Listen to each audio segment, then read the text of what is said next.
वाल्मिक कराड हाच मुख्य सूत्रधार असल्याचं आता स्पष्ट होत आहे। ज्या दिवसापासून CID, SIT आणि पोलीस यंत्रणेनं जो काही तपास केला होता आणि जे काही चार्जशीट दाखल केलं होतं त्याच्यामध्ये हा एक नंबरचा आरोपीच हा सर्व कारणीभूत आहे, हाच मुख्य आरोपी आहे असं स्पष्ट उल्लेख करत SIT CIDने चार्जशीट दाखल केलं होतं।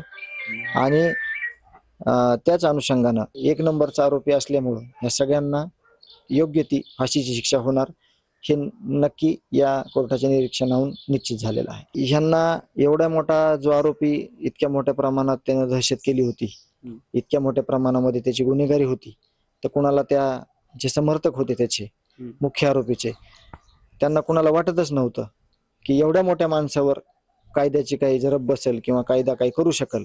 आणि दुसरी गोष्ट ह्याच्यामध्ये दुसरा एक प्रकार होता की जे पीडित लोक आहेत, जे की हा बाहेर येणार आहे म्हणल्यानंतर त्या पीडित लोकांनी घराच्या बाहेर निघू नये, न्याय मागू नये आणि घाबरून घरातच बसावं, हा दुसरा एक त्याच्यातला प्रकार होता।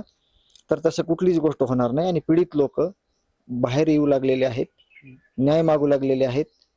कोणी प्रेसद्वारे सांगत आहे, कोणी ड्राफ्टद्वारे सांगत आहे आणि अजून या येणाऱ्या काळामध्ये सर्व पीडित लोक हे समोर येऊन न्यायाच्या भूमिकेत दिसणार आहेत आणि सगळ्यांना न्याय मिळावा अशी माझी देखील त्यांना म्हणजे त्यात भूमिका असणार आहे। कॅमेरामन विनोद सोम, अशोक काळकुटे, TV9 मराठी, बीड।